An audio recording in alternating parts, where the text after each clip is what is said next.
Laugh out loud, Hawks fans. Laugh out loud because I have a story for you.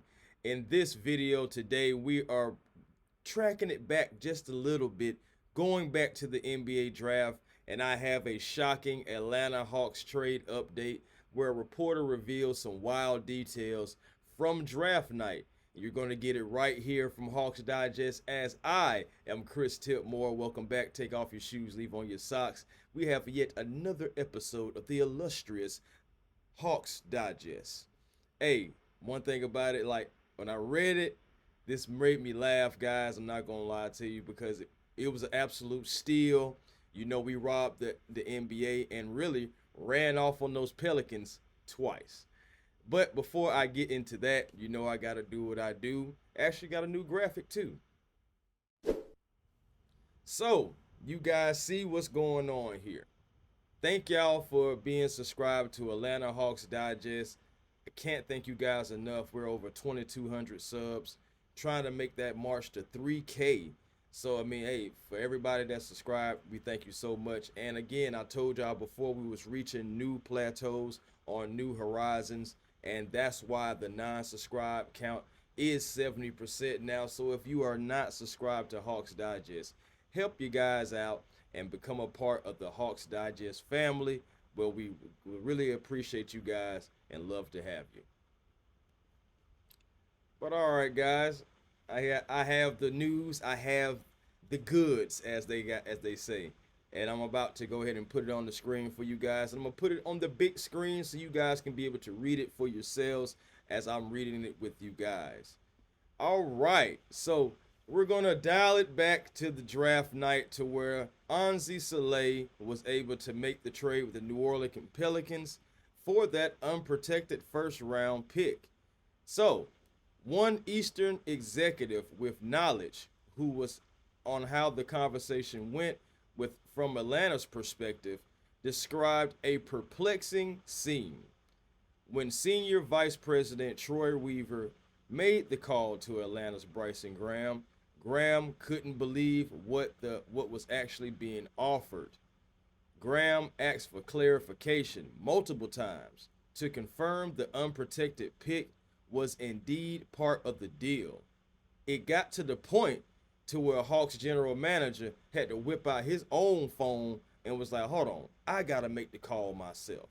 He called Joe Dumars directly to confirm for himself that this deal was indeed pending. The Hawks waited nervously for Dumars to confirm, hoping that he would not realize what was going on and walk the trade back. But the Pelicans persisted and the Hawks got their steal. Man, oh man, oh man. Isn't that something to be Bryson Graham and to get that phone call from your former employer and just saying, hey man, we're looking at Derek Quin. This is what we want to do. You sure? You for real? Like, hold on, wait a minute. You're saying unprotected for next year, correct? Like, I can just imagine. I wish I was just the guy bringing in the coffee, just so I could have walked in on that conversation exactly when it was going on, to hear the emotions, to see the facial expressions, you know what I'm saying, to see that people sitting back, you know, with this look. You know, you've seen before in draft rooms when they sit back looking like that, like they're trying to analyze, like they're waiting. I would have loved to have been a fly on the wall, like the guy bringing in the coffee, anything, because the Atlanta Hawks got a steal. And in back-to-back seasons now, the Atlanta Hawks have ran off on the Pelicans twice. They got Dyson Daniels, multiple picks, multiple players from the New Orleans Pelicans for DeJounte Murray. Unfortunately, DeJounte did tear his Achilles. Still prayers up to him. Hopefully, speedy recovery. I hate seeing injuries no matter who it is. So, speedy recovery for him, like I said. But again, and then you come into this offseason, and we steal away an unprotected first round pick for next year's draft, which could be in the top 5. It could be number 1 because the Pelicans are not expected to look nice. And guess what? The Milwaukee Bucks, we'll see what happens with them because regardless, it's the most favorable. So whoever sucks the worst, or whoever's the worst team between the two, it'll be favorable for us. Now, if both teams, Pelicans and Bucks, are in the lottery, that's great for the Atlanta Hawks. So we'll see exactly what happens with that. I did think that was hilarious on just how the whole thing from Atlanta's perspective was broken down. And hey, at the end of the day, we benefited. We definitely benefited. But guys, that is not all that I have for you. No, this video is not over just yet. I want to get into another conversation with you guys if you allow me to. And it is surrounding our center. No, no, no, no, not KP. Onyeka Okongwu. As a couple of days ago, it had been reported that multiple contending teams have called the Hawks inquiring about Onyeka Okongwu.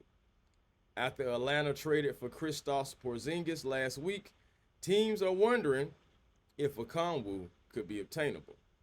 Okongwu is on a very team-friendly contract, making only $16 million annually through 2028. So, guys, I have to ask you straight up. Let's not even waste any time. Would you guys be interested in trading away Onyeka Okongwu right now? I mean, no matter if it's the right deal or not, would you guys want him off the team? Let me bring something else just to perspective about Onyeka Okongwu. If I have the graphic right here. Onyeka Okongwu averaged 13.4 points, 8.9 rebounds, 2.3 assists, almost 1 block and steal apiece. Of course, it's minimum turnovers. He's not going to have the ball like that. Fouls, not too shabby. I mean, at the end of the day, you got to think about it. Some of those fouls are going to be effort fouls as well. But shot 56% from the field, 32% from three, which was better than last year. And if you've seen it, hey, he hits those corner threes. But I also want to bring something else to your attention just from Onyeka Okongwu being the starter in the second half of the season. He had a significant improvement in the latter part of that season. Scoring went up, it increased. His experience went up, especially particularly in February, March, and April when he got his feet comfortable in that role. His three-point shooting, he saw a significant improvement in his three-point shooting after the All-Star break, shooting 38% on 2.7 attempts per game. And that is notable because it was an increase from the pre-All-Star break, which was 27% on 1.6 attempts. Of course, he was coming off the bench as well, too. His overall impact, he improved his three-point shooting, helping to get open, helping to spread the floor. So that helped his case. He started becoming more of an inside-out threat. Not outside of just being that guy stationary in the post, kind of taking up space. As far as his development, Onyeka Okongwu and the Atlanta Hawks got better defensively when he was on the floor. The numbers say it. Okongwu's defense performance and offensive role had been in question for much of the season. His size, I always got to mention his size because I know my Hawks fans are going to mention it. And, he did make a significant leap, though. It was times to where it was just Onyeka Okongwu out there because you would have Mo G. And even though I like Mo G and he did great in his performance, and considering the fact that he wasn't supposed to start or play at all last season, he did well. But Onyeka Okongwu sometimes was out there just by himself. Injury concerns, he did have the left knee injury. But for the most part, Onyeka did stay healthy for the most part of last season. Biggest turning point, his strong performance against the Suns to where he had a 20-point and 20 rebound game off the bench and was the first Hawk to ever do so. Also, you think about this from Onyeka Okongwu too, guys. Outside of Jokic and I believe Shingon, Onyeka Okongwu was also like a top center in the second half of the season. The numbers are the numbers, and the people who was in front of him, Jokic, superstar, Shingon, rising star. So where does that leave Onyeka Okongwu? I believe he's an important cogswell cog to the Atlanta Hawks. you could think about it, he may have just become even more important because guess what? We got Kristaps Porzingis, and regardless of his ability, he has to stay healthy. So, in order to keep him healthy, we're going to have to rely on guys like Moji, on guys like Onyeka Okongwu to take that pressure off and to have some depth. Also, having Onyeka Okongwu on the team, you don't have to rush ASAP Newell into the lineup because you have Onyeka Okongwu, somebody with experience. And when Asa is ready, you can bring him up and roll him out and into the rotation that way, you know? So, but if Onyeka Okongwu would be traded, I think it was going to be a trade for like a superstar. I don't think you're just going to make a trade just to trade him. But honestly, from the depth and from how our team is set up right now, you need that guy for some depth to take off the pressure from Kristaps, to take off pressure from trying to rush up Asa Newell, and to take off pressure and to help out on the floor with Muhammad Gay. So those are my thoughts about that, guys. Like I didn't have a whole lot of crazy news, even though we are getting ready for the summer league to start. The lineups have been reported about that. I possibly may be back with you guys today to take a dive into that because I do have 4 things that I did notice about that lineup, about the schedule and everything. So I do want to get into it with you. Hopefully, I will be able to. It is 4th of July, so happy 4th of July to all the veterans. Happy 4th of July, and be safe to everyone who is out there in the streets running around. Just be safe, man. Come home safe for sure. But have fun, definitely. I'm always into people having fun.